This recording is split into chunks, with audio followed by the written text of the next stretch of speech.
ज्ञान अवधि और ज्ञान घन सदगुरु शंकर रूप, नमो नमो बहुबारही सकल सपूजन भू।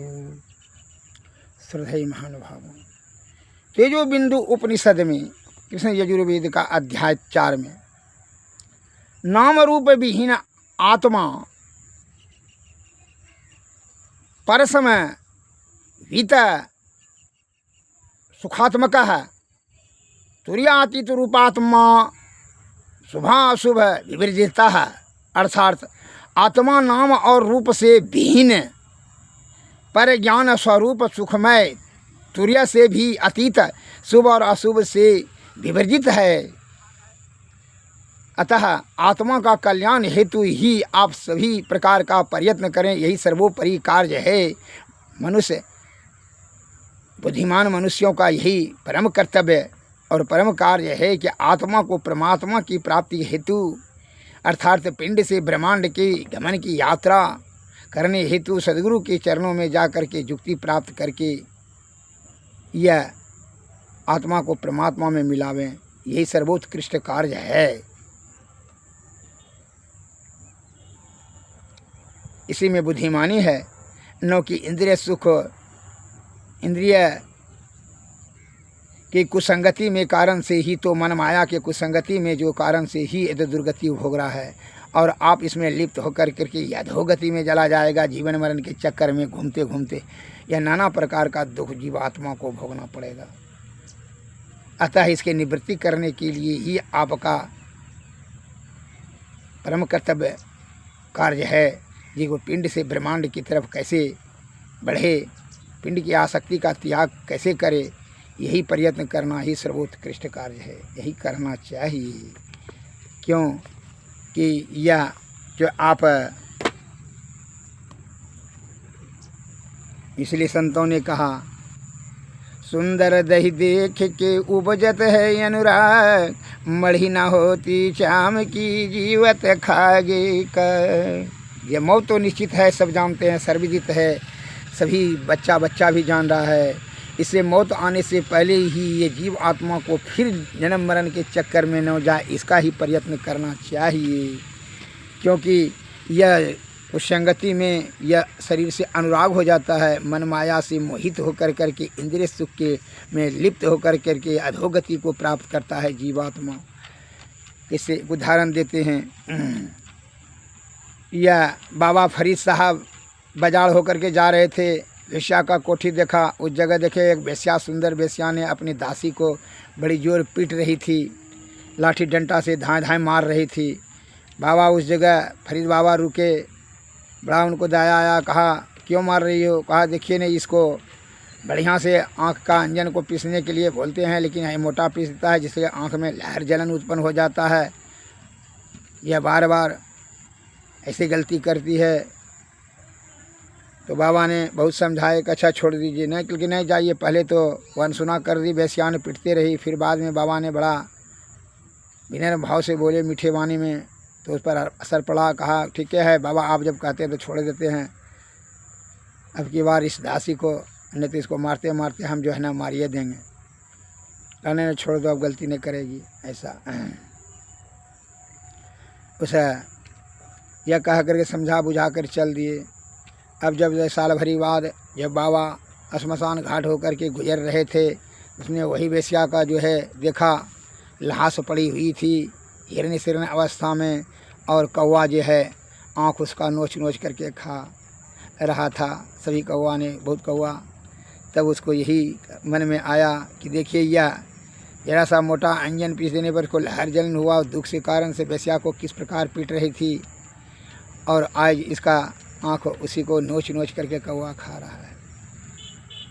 यह हिरण्यसिन अवस्था में पड़ी हुई है। इसे मनुष्य को ऐसा कोई भी कुकार्य न करें। इंद्रिय सुख है यह देख के अभिमान और इससे व्यर्थ का अनुराग करके जो आप चक्कर में फंस जाते हैं, बल बुद्धि आयु को इंद्रिय सुख तृप्ति करने में लगा देते हैं, जो आप जन्म मरण के चक्कर में फंस कर करके जीवात्मा नाना प्रकार का दुख को भोगता है। अतः ऐसा इससे आसक्ति नहीं करनी चाहिए, क्योंकि इसलिए कि इंद्रियातीत होकर के इंद्रिया विषय की आसक्ति का त्याग करके साधु की संगति, सद्गुरु के चरणों की सेवा, अध्यात्म का ज्ञान प्राप्त करके अंतर्मुखी अंतर साधना से ही जीव आत्मा का परमात्मा की प्राप्ति संभव है। श्री सद्गुरु महाराज की जय। अब दूसरा उदाहरण देते हैं। राजा परीक्षित को जब श्राप मिला था कि तक्षक के दंश करने से उसकी मृत्यु होगी, जो है उस सदगति के लिए भगवत प्रवचन सुन रहे थे, सुखदेव मुनि सुना रहे थे। 7 दिन बीत जाने के बाद भी उसका ध्यान मृत्यु पर से हट ही नहीं रहा था कि मौत आएगा, 8वां दिन हमको सांप काटेगा। उसका ध्यान वहाँ से भय से, मृत्यु के भय में ही लिप्त था। वहाँ से हट कर करके सुन वह समझ नहीं सकता था। सुन करके भी वह भय के कारण से उसकी आसक्ति इस शरीर के प्रति अनुराग हटता नहीं था कि इसका जो है मृत्यु हो जाएगा। इस कारण से वह समझ लिए। सुखदेव मुनि ने कहा, अंतिम कहानी सुनाया राजा परीक्षित को।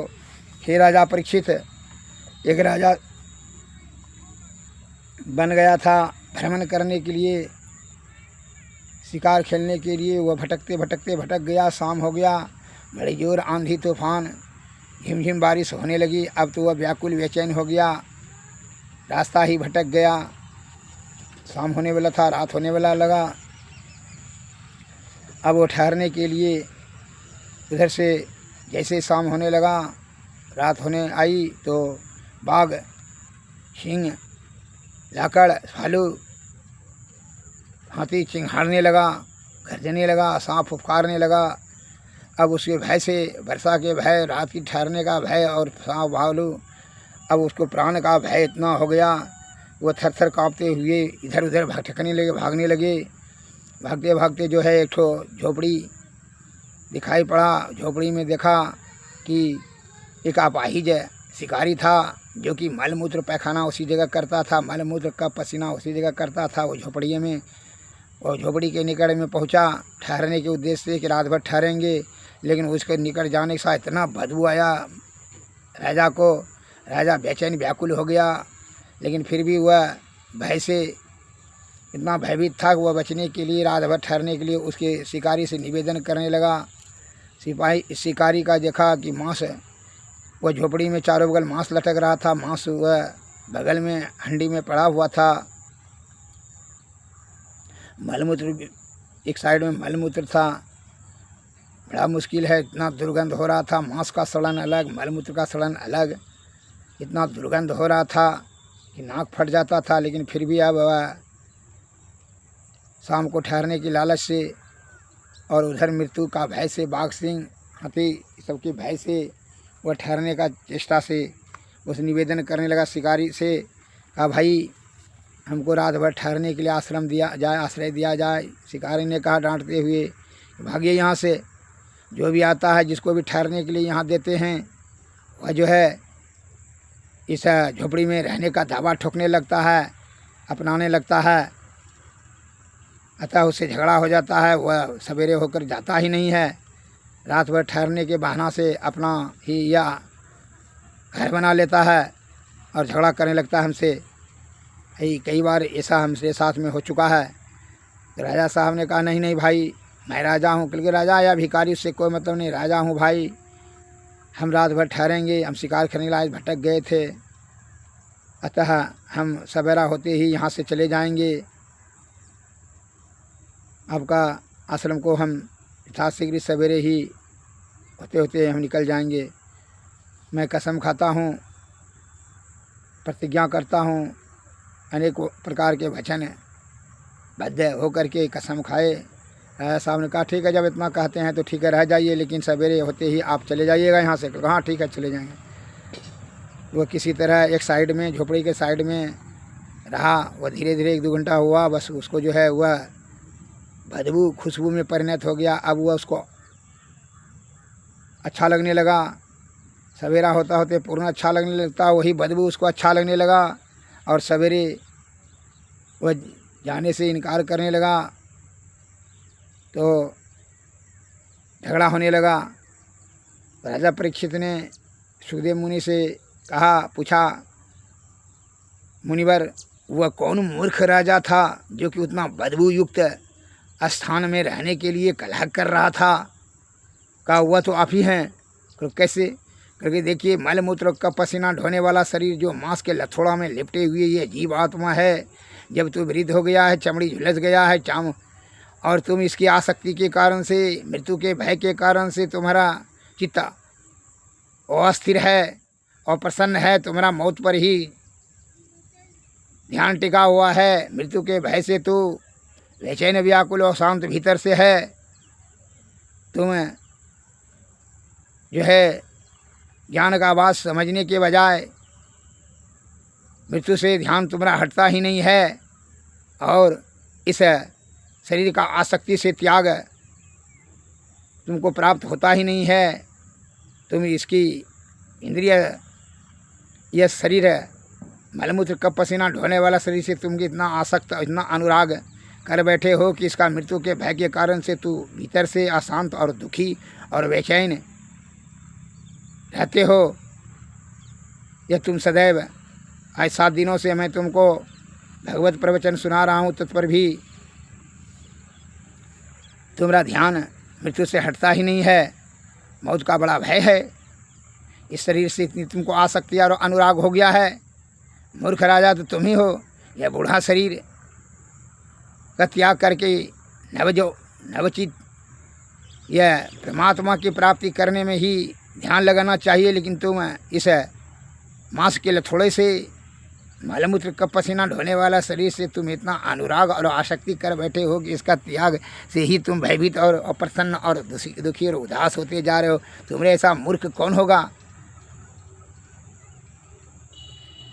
तब उनके हृदय में आघात हुआ, आत्मज्ञान प्राप्त हुआ कि सही कह रहे हैं, यह बूढ़ा शरीर में इतनी आसक्ति हमको कहाँ से आ रहा है? आसक्ति ही जीवात्मा का दुर्गति का कारण है। अतः विषय की आसक्ति का त्याग करके साधु की संगति, सत्संग, भजन और अध्यात्म का ज्ञान, सद्गुरु की सेवा से ही उनकी बताए हुए मार्ग पर चलने पर जुक्ति, उसी जुक्ति से भक्ति से तो मुक्ति संभव है। तब यह आवागमन का चक्कर नाश होगा। हम जो है सही मूर्खों के भांति इस मलमूत्र का पसीना ढोने वाला से आसक्ति शरीर से कर रहा हूँ, जबकि यह मृत्यु निश्चित है, आज मरे कल मरे। इस समाज से सही कहा। इतना कहते हुए इनके आत्मा में ज्ञान हुआ और फिर आसक्ति इसका क्षीण हुआ। तब जो है मन और तन धन का त्याग कर करके वो ध्यान अभ्यास अज्ञा चक्र पर ध्यान केंद्रित किया। श्री सद्गुरु महाराज की जय। इसीलिए संतों ने कहा,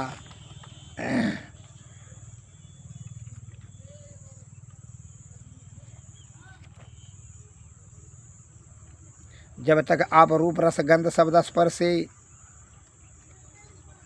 आसक्ति का त्याग नहीं करेंगे, तब तक इंद्रियों की कुसंगति में जीवात्मा परमात्मा की साक्षात्कार नहीं कर सकेगा।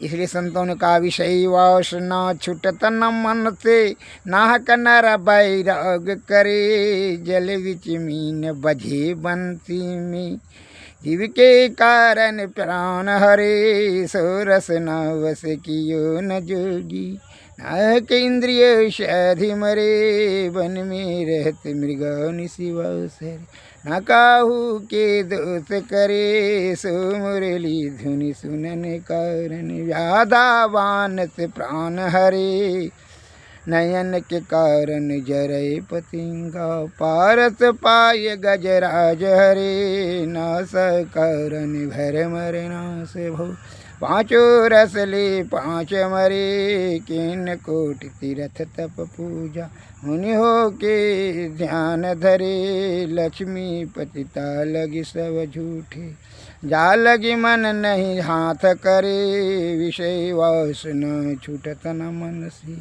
नाहक नर वैराग करे, जल विच मीन बझे बंसी में, जीव के कारण प्राण हरे। श्री सद्गुरु महाराज।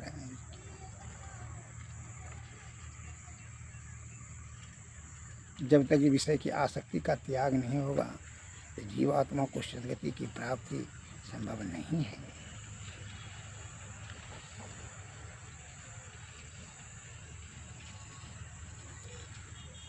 क्या सोबत गफलत के मारे, जाग जाग मन जाग रे, अंतकाल संगी न होगा, संग न चल कऊ तेरे रे। यह धन धाम कुटुम कबीला, सब स्वार्थ के चेरे रे। अपने अपने सुख के खातिर, हेरे न कोई दुख तेरे रे। तन मन सुख है ना सुख तेरो, तन मन सुख है ना सुख तेरो, आत्म सुख निज तेरे रे। तू तन मन सुख निज के जान्यू, भयो काल के चेरे रे। दिल पर तीति प्रीति कर गुरु से, कर सतसंग सवेरे रे। यही विधि भव फंदा कट जई हैं, यही विधि भव फंदा कट जई हैं, कहत मही हित तेरे रे। क्या सोबत गफलत के मारे, जाग जाग मन रे रे। अंतकाल संगी न होगा, संग न चल कऊ तेरे रे। हे भाई, संग कोई नहीं चलेगा, यह शरीर भी जलकर राख करा दिया जाएगा। इसलिए कहते हैं सदगुरु के शरण में जा कर के उनकी कृपा से जुक्ति जुक्ति से भक्ति भक्ति। आडंबर और पाखंड अज्ञानी लोग अटक भटक कर करके नाना प्रकार का जो है अपने बल बुद्धि और आय को खर्च करता है और व्यर्थ में समय नष्ट करता है।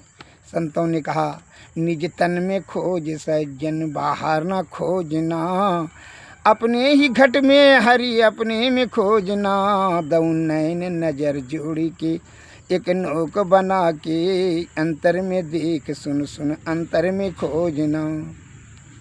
तिल द्वार तक सीधे सूरत को खींच लो, अनहद धुनों को सुन सुन चढ़ चढ़ के खोजना।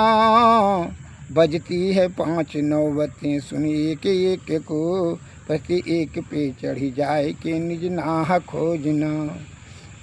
निज तन में खोज सज्जन, बाहर न खोजना। पंचम बजे धुर घर से जहाँ आप विराजे, गुरु की कृपा से मैं ही तहाँ पहुँची खोजना। निज तन में खोज सज्जन, बाहर न खोजना। श्री सद्गुरु महाराज की जय।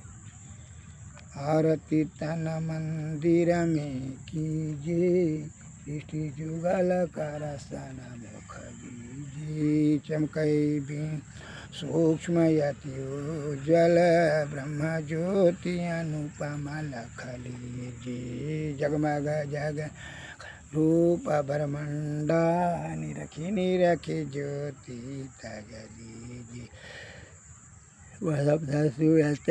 अभ्यास सरल तर कर करी सारा सवाद कही लीजिए। ऐसी जुगति कया गढ़ त्यागी, भव भ्रम भेद सकल मल चीजी। भव खंडन यारति निरमल, नहीं खंड करिमे ही अमृत रस पीजिए। आरती तन मंदिर में कीजिए, दृष्टि जुगल कर मुख दीजिए। श्री सद्गुरु महाराज की जय। श्री सद्गुरु नमस्कार। जय हिंद।